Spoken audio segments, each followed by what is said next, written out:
예, 이번 주에 7과 시내산에서의 언약. 이제 몇 주 동안 또 우리 모세를 통해서 이루신 그 시내산의 언약에 대해서 살펴보기로 하겠습니다. 먼저 일요일 소식, 독수리 날개로 이렇게 되어 있습니다. 이스라엘 백성들은 고된 세월 동안 애굽의 그런 이교적인 풍습에 오랫동안 젖어 있었습니다. 그래서 그들은 하나님에 대한 지식과 그분의 뜻과 그분의 선하심을 망각하고 불순종하며 살아왔었습니다. 그래서 시편 103편 13장 14절 보면은 아버지가 자식을 긍휼히 여긴 같이 여호와께서는 자기를 경외하는 자를 긍휼히 여기시나니, 그렇게 되어 있고요. 이는 그가 우리의 체질을 아시며 우리가 단지 먼지뿐임을 기억하심이로다 라고 되어 있습니다. 우리의 체질을 아신다 그랬어요. 우리 체질이 단지 먼지라고 이렇게 말씀하셨습니다. 그래서 우리 인간의 상태는 항상 생각과 계획이 악할 뿐인 우리 하나님께서는 우리 이거를 아셨습니다. 그래서 이런 이스라엘 백성들에게 먼저 그분께서는 당신의 권능으로 이스라엘을 애굽에서 구해내심으로써 당신이 허락하신 언약의 초청에 백성들이 사랑으로 반응하도록 호소하시는 것을 여기서 볼 수가 있습니다. 출애굽기 19장 4절에 내가 애굽 사람에게 어떻게 행하였음과 내가 어떻게 독수리 날개로 너희를 업어 내게로 인도하였음을 너희가 보았느니라 라고 여기서 말하고 있습니다. 이스라엘 백성들을 고비고비마다 어렵고 문제가 많은 그 길들을 그런 위험에서 업고 그들을 건져내시고 보호하셨는 하나님을 나타내고 있습니다. 그래서 이렇게 이스라엘 백성들에게 먼저 율법을 선포하시기 전에 이런 출애굽을 통해서 또 홍해를 통해서 홍해 바다를 통해서 또 광야를 통해서 이 애굽을 심판하신 사건들을 하나님께서 그 이스라엘 백성들을 도우셨기 때문에 그렇게 이렇게 여기까지 시내산까지 오게 됐다라는 것을 이야기하시면서 하나님께서 그 율법을 여기서 선포하시는 과정을 나타내고 있습니다. 이 독수리로 날개로 너희를 업었다 이런 말이 있잖아요. 그래서 여기 보면은 연약하고 힘없는 새끼 독수리가 이 무서운 위험 가운데서도 어미의 힘과 보호를 확신하듯이 그런 연약하고 무력하고 앞에 있는 모든 문제들을 두려워하는 그 이스라엘 백성들, 그런 연약한 이스라엘 백성들에게 그런 하나님께서 여태까지 너희들을 보호하신 그 하나님을 능력을 신뢰할 수 있게끔 하나님께서 이야기하고 있습니다. 이 독수리의 날개로 너희를 업었다라는 말씀은 창세기 1장 2절 3절에 나와 있는 창조의 역사에 또 똑같이 나와 있는 것을 볼 수가 있습니다. 혼돈과 공허와 흑암 가운데 하나님이 시인의 운행했다고 했습니다. 혼돈과 공허와 흑암 가운데 하나님의 성령이 운행하셨다라는 거.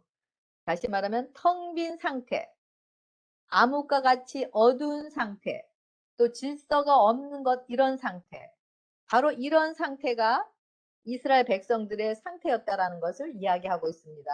이스라엘 백성들이 진토이고 먼지와 같은 아무것도 아닌 존재들, 그런 존재들을 독수리가 자기 새끼를 보호하고 훈련시켜서 그들을 이렇게 성장시키신 것 같이 그들을 이스라엘 백성들을 율법을 이루는 하나님의 백성으로 삼으시기 위해서 이렇게 말씀하시는 것을 볼 수가 있습니다. 여기서 혼돈과 공허와 흑암 속에 하나님이 신이 운행했다고 했는데요. 이렇게 하나님께서는 이스라엘 백성들이 자신의 상태가 바로 이런 진토이고 먼지인 것을 알고 자신을 의지하는 것에서 벗어나서 하나님을 의지하게끔, 다시 말하면 하나님의 율법을 이루는 자들로 만들기 위해서 하나님께서 독수리 날개로 업으셔서 여태까지 출애굽을 통해서 홍해 바다를 건너서 그리고 애굽의 모든 원수 마귀들을 다 멸하시고 그들을 구원하셨다라는 것을 여기서 반복하고 있습니다. 창세기 2장 7절에 여호와 하나님이 흙으로 사람을 창조하시고 생기를 그 코에 불어넣으시니 사람이 생명이 된지라 라고 되어 있잖아요. 그래서 인간은 팅끌과 같은 진토, 그런 흙, 바로 생명이 없는 존재, 다시 말하면 무가치한 존재, 그런 자들을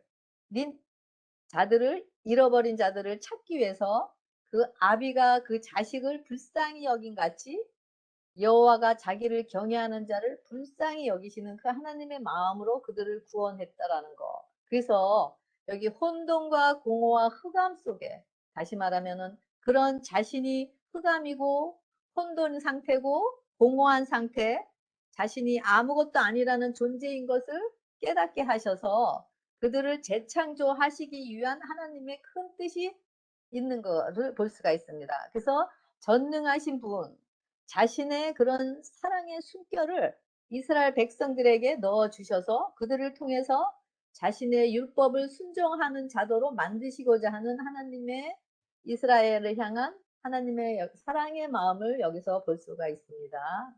우리 월요일 소지 구원의 유형에 대해서 살펴보겠습니다.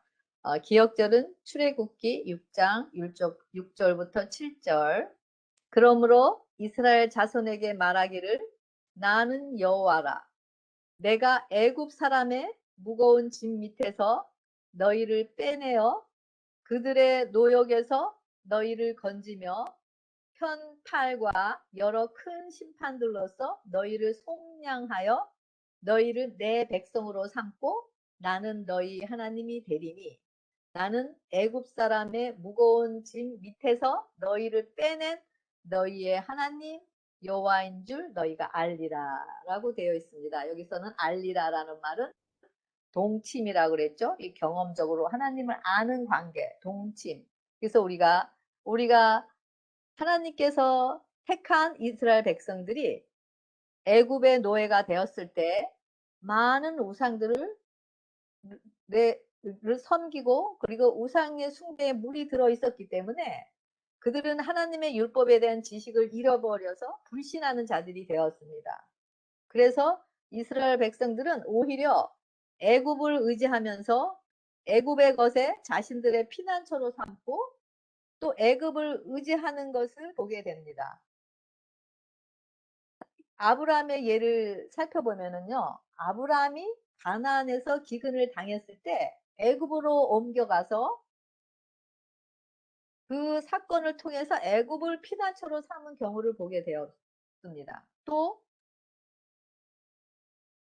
사레가 자식이 없자 애굽에서 데려온 하갈을 의지하면서 하갈을 통해서 이스마엘을 탄생함으로 애굽을 통해서 해결책을 찾는 이런 아브라함의 모습을 보게 됩니다.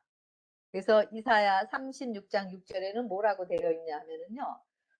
보라 내가 애굽을 믿는도다. 내가 애굽을 믿는도다 그랬어요. 근데 어떤 애굽을 믿는도다?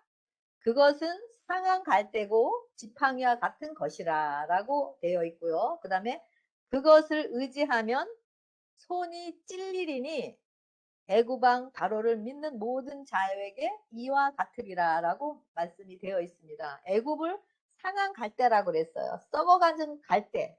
그리고 그 상한 갈대, 썩어져가는 갈대를 의지하면은 오히려 그 손에 찔려서 오히려 그 상한 갈대를 의지한 것에 오래 상처만 더하는 그런 것을 여기서 이야기하고 있습니다. 근데 바로 이스라엘 백성들이 그런 애굽을 의지하면서 살아왔기 때문에 그들이 그런 무거운 애굽의 밑에서 또 노역에서 그들이 힘겹게 살아가고 있는 이들임을 볼 수가 있습니다. 그래서 이런 애굽만을 의지하면서 하나님을 버린 이스라엘 족속을 구원해 내시기 위해서 이스라엘 백성들에게 다시 당신의 뜻을 알려주고 또 순종의 백성으로 꼴 지으시기 위해서 시내산에서 이스라엘 백성들에게 하나님의 율법을 선포하시는 하나님의 자비와 긍휼의 마음을 여기서 볼 수가 있습니다.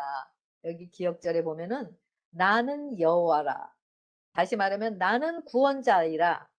나는 스스로 있는 자 야훼 하나님이라고 여기서 자신을 선포하고 계십니다.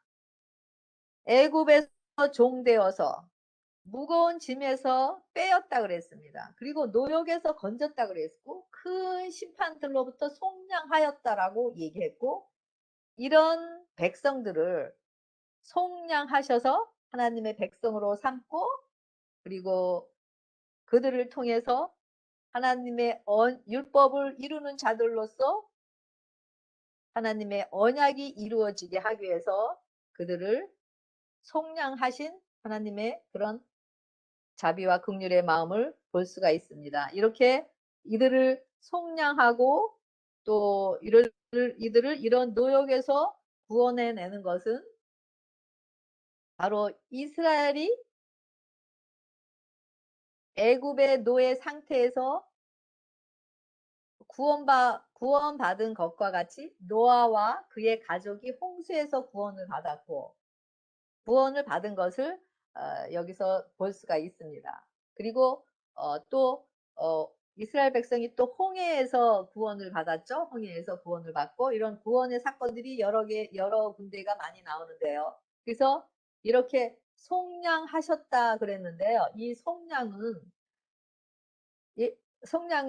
쉽게 얘기를 한다면은 어떤 사람이 1억을 빚을 졌어요. 그런데 만약에 제가 그 1억을 그 사람한테 갚아줬어요. 갚아줬으면은 갚아주고 그 사람을 그 빚에서 자유케 하는 거. 이것을 속량이라 그래요. 빚도 갚아주고 그 빚에서 자유케 하고 해방시키는 것이 속량이라고 이렇게 얘기를 해요. 그리고 빚을 졌던 사람은 그 갚아준 사람이 은인이기 때문에 그의 눈빛만 봐도 무엇이든지 이렇게 해주고 싶은 그런 마음이 생기고 또 무엇이든지 말만 하면은 순종하고 싶어 하는 마음. 그것이 바로 이렇게 속량받은 자들의 마음인 것을 볼 수가 있습니다.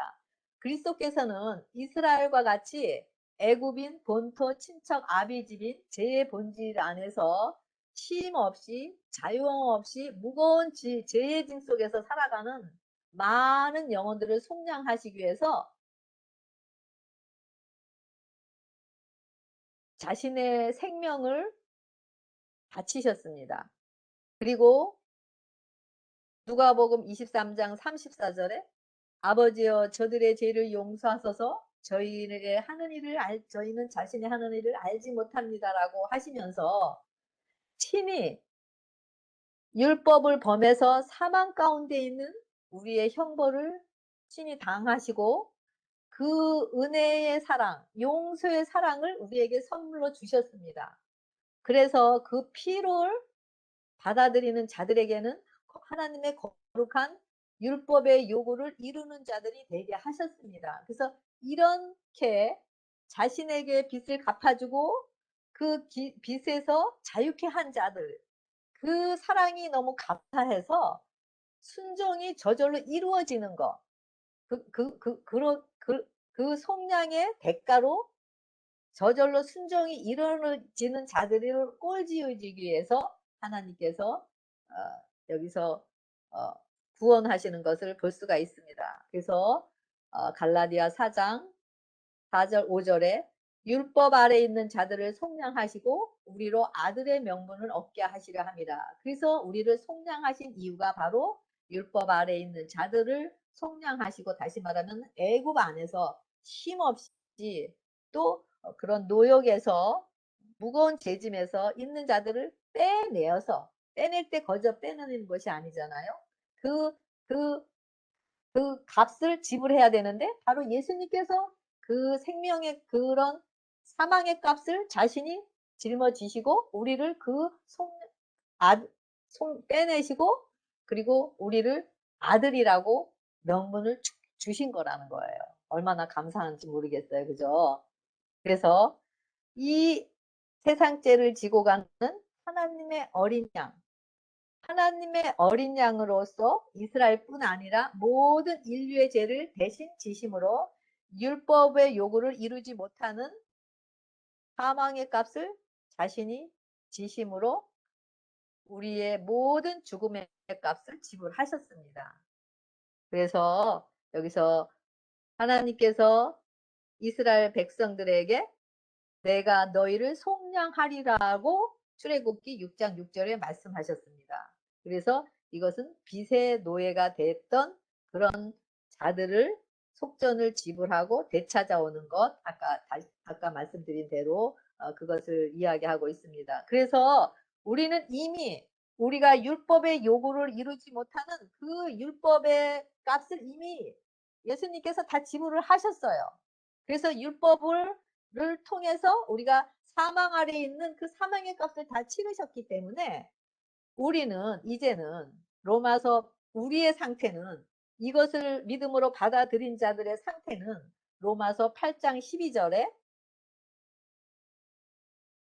그리스도 예수 안에 있는 자에게는 결코 정죄함이 없나니 이는 그리스도 예수 안에 있는 생명의 성령의 법이 죄와 사망의 법에서 너를 해방하였습니다.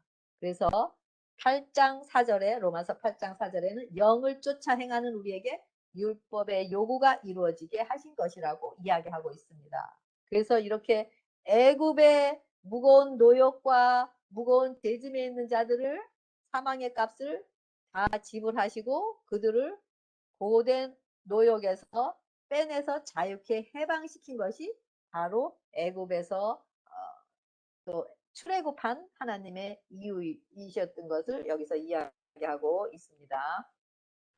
하나님께서 진토이고 먼지 같은 우리들을 은혜로 용서하신 그 용서가 너무 고맙고 또 그 정죄에서 벗어나게 하신 그 은혜로 인해서 저절로 순종이 되어지는 자들을 하나님께서는 거처로 삼으시고 그러면서 자신의 생명의 호흡을 나누는 자들을 통해서 하나님의 자녀가 되고 우리는 하나님 우리의 아버지가 됨으로써 그들을 통해서 언약을 이루시는 것을 이야기하고 있습니다. 이럴 때 속량 받으리 증거하는 다시 말하면은 믿음으로 말씀이 육신이 된 자들은 바로 생명 안에서 왕노릇하는 자들이고 그들이 부르는 노래가 바로 생명의 노래, 바로 경험의 노래, 바로 새천사의 노래를 부르면서 정말 아직 하나님을 알지 못하는 그런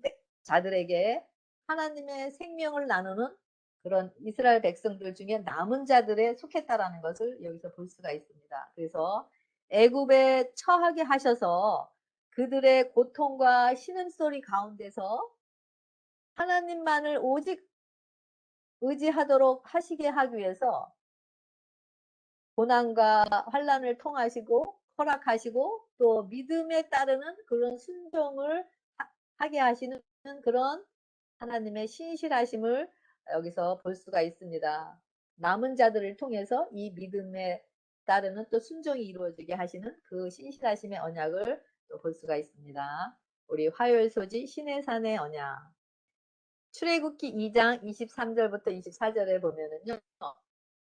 하나님께서 그 이스라엘 자손이 고역으로 탄식하며 그들의 고통의 소리를 들으시고 아브라함과 이삭과 야곱에게 세운 그 언약을 기억하셨다 그랬어요. 그리고 또 애굽 사람이 종을 삼은 이스라엘 자손의 신음소리를 듣고 하나님이 자신의 언약을 기억하셨다고 여기 나와 있습니다. 그래서 이스라엘은 출애굽한 후에 숫꽃, 또 에담, 엘림, 친광, 르비암을 거쳐서 이제 시내 광야에 이르게 되었습니다. 그리고 아모스 3장 7절에 여호와께서는 자기의 비밀을 그 종 선지자들에게 보이지 아니하시고는 결코 행하심이 없으리라고 하신 그 말씀대로 하나님께서 그런 약속하신 아브라함과 이삭과 야곱에게 세우신 그 언약들을 이루시기 위해서 그들에게 고통을 허락하시고 그들의 신음소리를 들으시고 이제는 그들을 시내산에서 이스라엘 백성들이 하나님과 언약을 이루시기 위해서 율법을 받게 하는 모습을 여기서 볼 수가 있습니다. 여기서 이스라엘 백성들이 언약을 받을 때의 그런 과정과 지금 우리에게도 말씀을 성령을 주시고 우리를 통해서 말씀을 이루시는 과정은 똑같은 방법임을 볼 수가 있습니다. 먼저 말씀을 주시고 그 말씀이 우리 안에 하나 되기 위해서는 우리 자신의 모든 무거운 짐, 즉 죄의 짐의 정죄에서 우리가 벗어나는 풀무불의 과정이 필요하기 때문에 우리에게 고난을 허락하십니다. 그래서 그 고난을 통해서 우리 자신이 의지하는 것, 즉 애굽의 것을 하나하나 빼내셔서 결국 우리 자신에게는 의지할 것이 없다는 그 믿음의 지점에 이르렀을 때 우리가 성령의 전이 되므로 하나님과 하나 되어 성령의 임재로 말씀을 이루는 자들, 즉 하나님의 품성의 의를 이루는 자들로서 하나님의 언약의 관계 안에 들어가게 되는 것입니다. 그래서 이런 과정을 통해서 하나님께서 이런 언약의 관계 안으로 이스라엘 백성들을 들어가게 하기 위해서 그런 율법을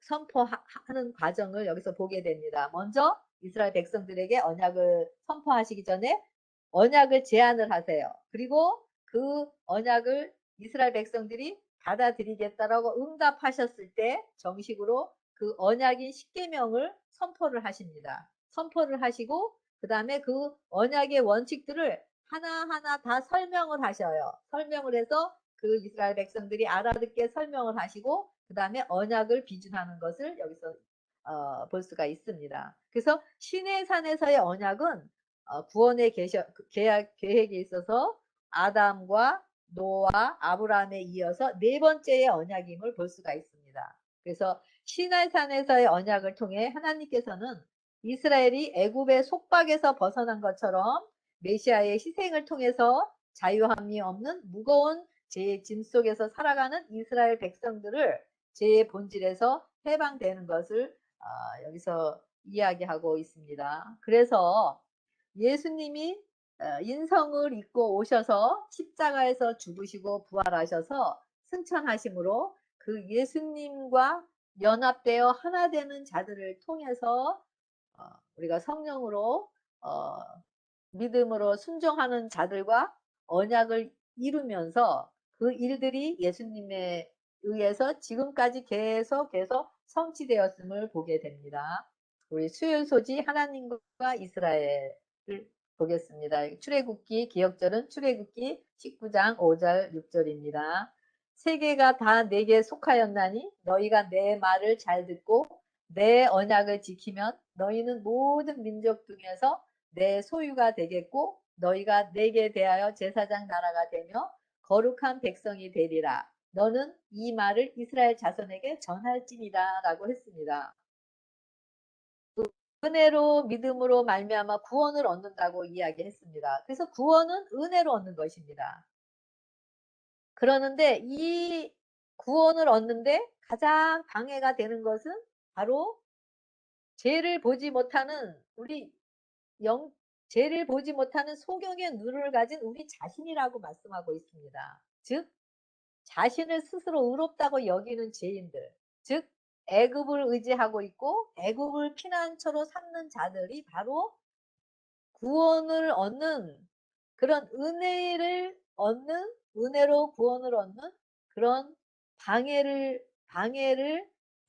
방해거리가 된다라는 것입니다. 그렇기 때문에 이런 자들을 통해서 믿음의 창조가 될 수 없기 때문에 그런 믿음으로 말미암는 하나님의 그런 풍성의 의를 이룰 수가 없다는 것을 볼 수가 있습니다. 그래서 이런 자들, 소경인 우리들, 하나님의 은혜를 가로막는 이런 우리들을 위해서 예수님이 순종하는 우리를 속량하셨고 또 쉼이 없는 우리를, 또 자유함이 없는 우리를 죄의 본질인 자아로부터 구원해 놓으신 것입니다.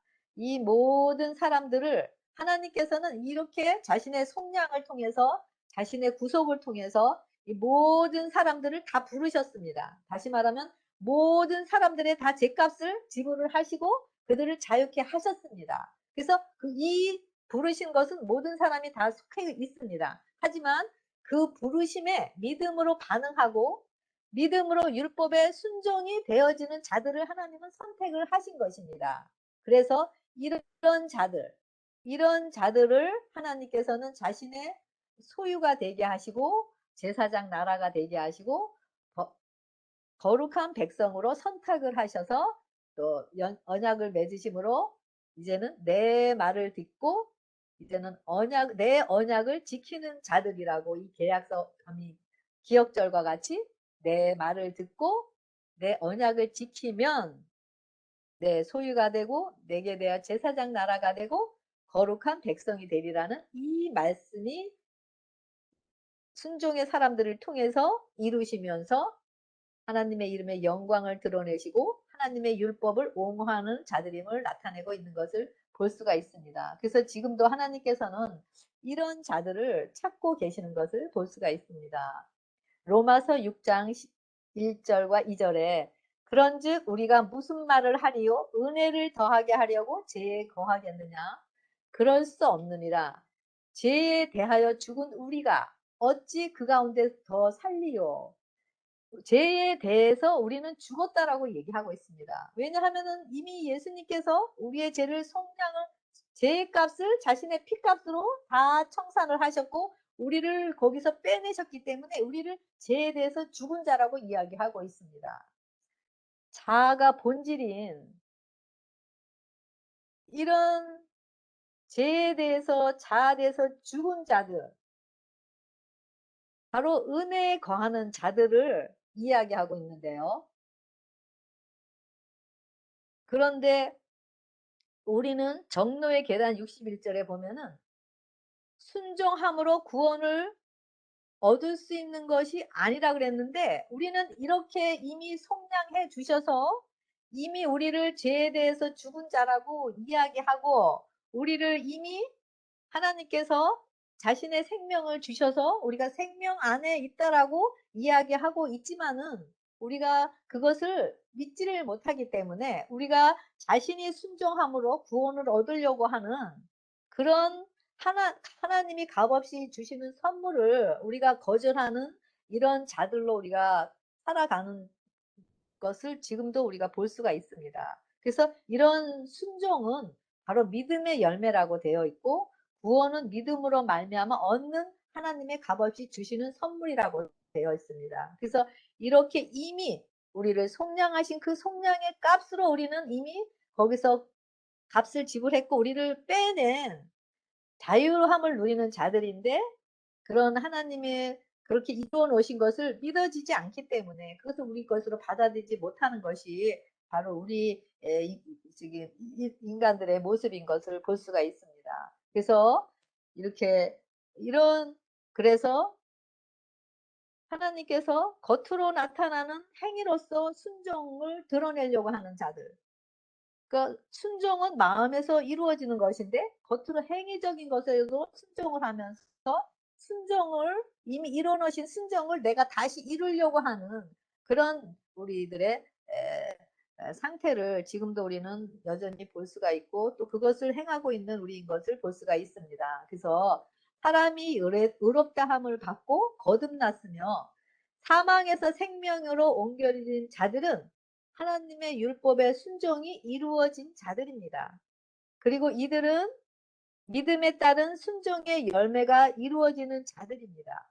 그래서 율법은 죄를 보여주는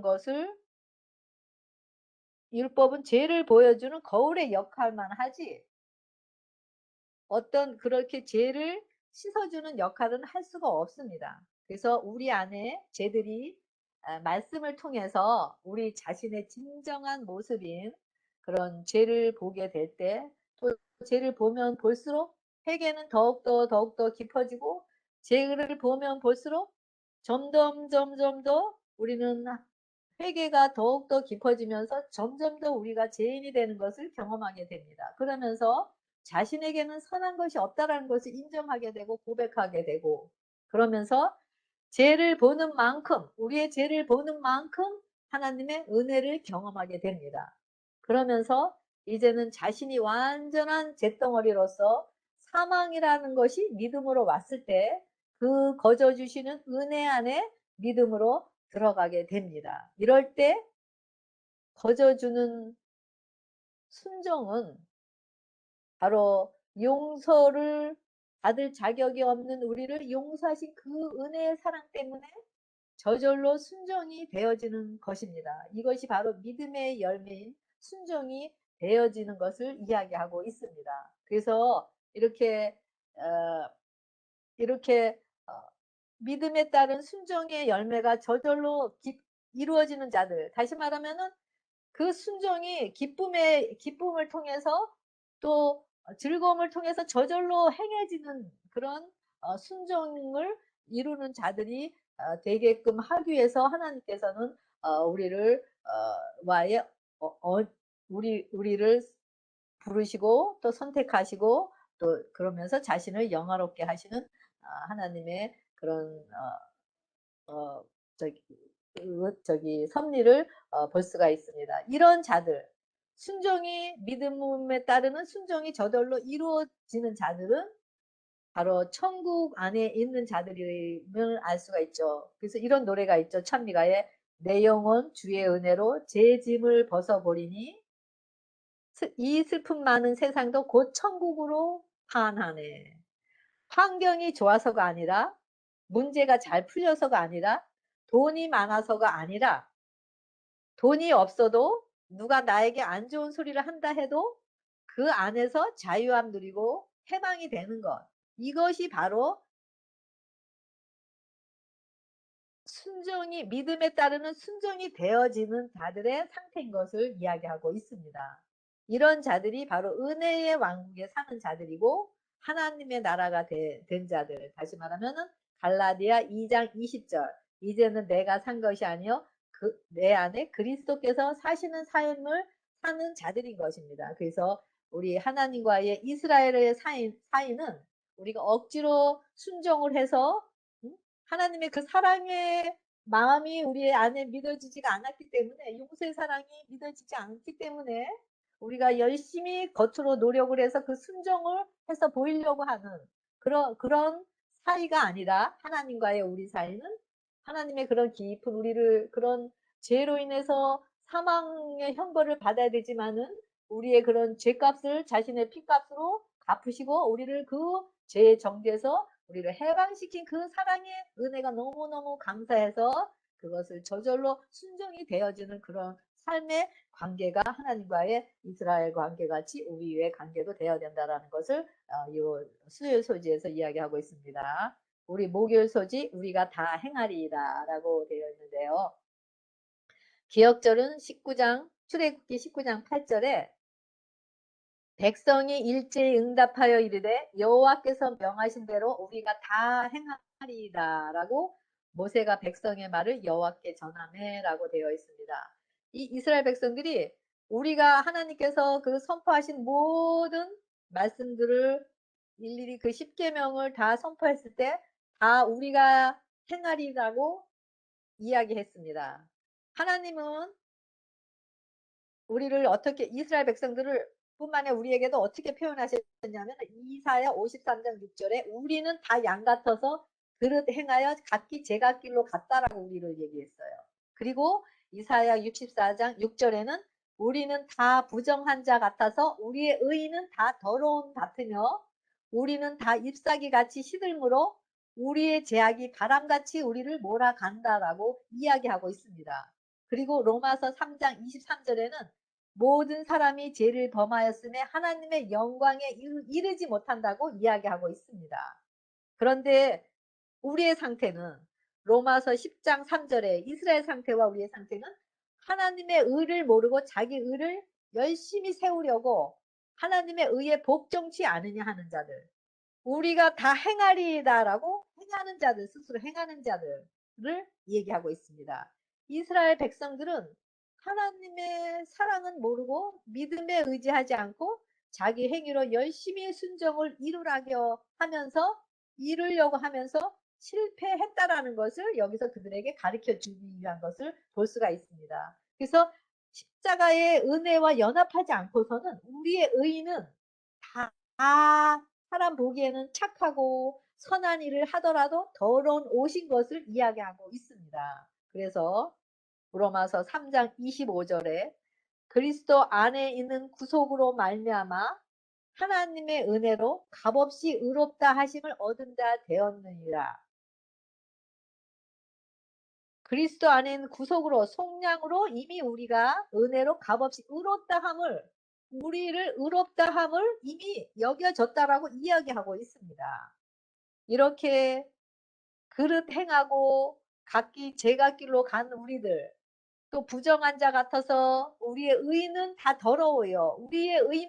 우리의 공로만 나타나는 그런 더러운 옷들, 그리고 잎사귀 같아서 무화과 나무 잎같이 열매가 없이 무화과 잎만 주렁주렁 달려서 그 잎마다의 자기의 공로만은 하나하나 나타나는 그런 바리새인과 같은 그런 의를 우리가 가진 자들이었지만은, 우리가 예수님 안에 있는 그리스도 안에 있는 구속으로 말미암아 우리가 이미 의롭다라고 하심을 얻은 자 되었다라고 이야기하고 있습니다. 그래서 이 십자가에서 값없이 주어지는 이 은혜, 이 의롭다고 여겨지신 은혜가 우리의 심령을 변화시킴으로써 그 희생의 사랑이 우리를 순종하는 자들로 이끌어 주시고, 그리고 이런 자들을 통해서 정말 기쁨과 즐거움을 통해서 나오는 순종의 열매를 맺게 하는 것이 바로 하나님의 뜻인 것을 볼 수가 있습니다. 그래서 이런 자아가 죽고 그리스도의 피의 보혈의 공로만 의지하는 자들에게 예수님 안에서 우리가 다 행하리다 하는 그 고백을 우리가 할 수 있는 자가 되는 것입니다. 우리는. 그래서 이런 순종은 율법이 요구의 순종이 되어지는 의를 잊게 되는 자연적인 믿음의 열매로 순종이 되어지는 현상인 것입니다. 이거는 우리의 의가 아닌 예수님 안에서 예수님이 이루어지신 의 때문에 우리가 다 그 율법을 행하리다라는 그런 고백을 할 수 있는 자가 되는 것입니다. 우리 야곱이 야복강 강에서 에서가 쳐들어온다는 소식을 듣고 두려움 가운데서 그는 이미 죽은 자가 되었습니다. 그 상태는 죽은 자가 되었어요. 정신이 없는 상태였습니다. 그래서 먼저 식구들과 종, 양, 염소 등 모든 소유를 다 보내고 혼자 하나님과 씨름을 하게 됩니다. 이때 사탄은 야곱의 죄들을 하나하나 생각나게 하면서 하나님을 의지하는 것을 포기하도록 유혹을 합니다. 하지만 야곱은 끈질기게 하나님을 붙들고 그 은혜의 용서, 그 이미 나를 의롭다 하신 그 의가 내게 이루어져서 이 정죄에서 벗어나게 해달라고 끝까지 놓지 않고 씨름을 합니다. 그럴 때 야곱의 환다뼈인 자아가 부러지면서 그는 완전히 은혜의 용서 안으로 들어가게 됩니다. 그러면서 참심 안에서 은혜로 예수님의 생명을 소유하게 되므로 하나님의 형상으로 재창조가 이루어집니다. 바로 이것이 사랑으로 역사하는 믿음에 따른 순종이 품성의 의의 열매를 맺게 되는 것을 이야기하게 되는 것입니다. 우리가 다 행하리이다. 너희가 다 말씀을 행하는 자들로 내가 다 해주겠다라는 하나님의 약속이 이루어졌기 때문에 우리가 다 행하리라라고 예수님의 구속을 통해서 고백할 수가 있는 것입니다. 야곱과 같이 사망 안에 있는 죽은 자인 것을 알고 하나님께 자신을 맡기면서 성령님께서 야곱의 안에서 율법의 요구를 이루는 경험이 이루어지게 하시면서 순종이 되어지게 하시겠다라는 그 약속의 말씀이 야곱을 통해서 이루신 것을 여기서 볼 수가 있습니다. 그래서 이런 무거운 죄짐에서 벗어나 진정한 목마름으로 야곱과 같이 의를 얻기 위해서 그분께 우리 자신을 맡기고 그분의 의를 얻기 위해서 하나님과의 그런 싸움, 갈망하는 마음의 싸움을 할 때 우리는 믿음에 따르는 순종의 열매를 맺게 됩니다. 예수 그리스도의 생명을 통해서 얻게 되는 것입니다. 저는 이런 말씀을 통해서 정말 하나님의 언약의 관계 속에서 이렇게 말씀이 이루어지고 믿음의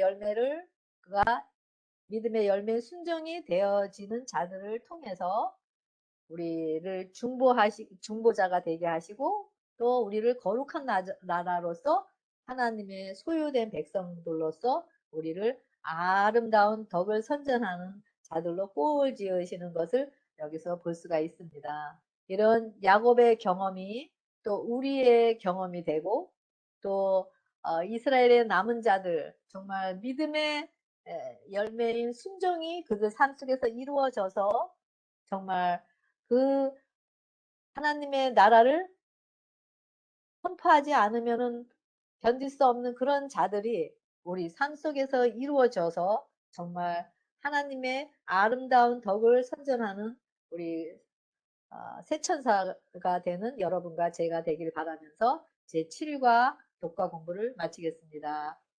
네, 감사합니다.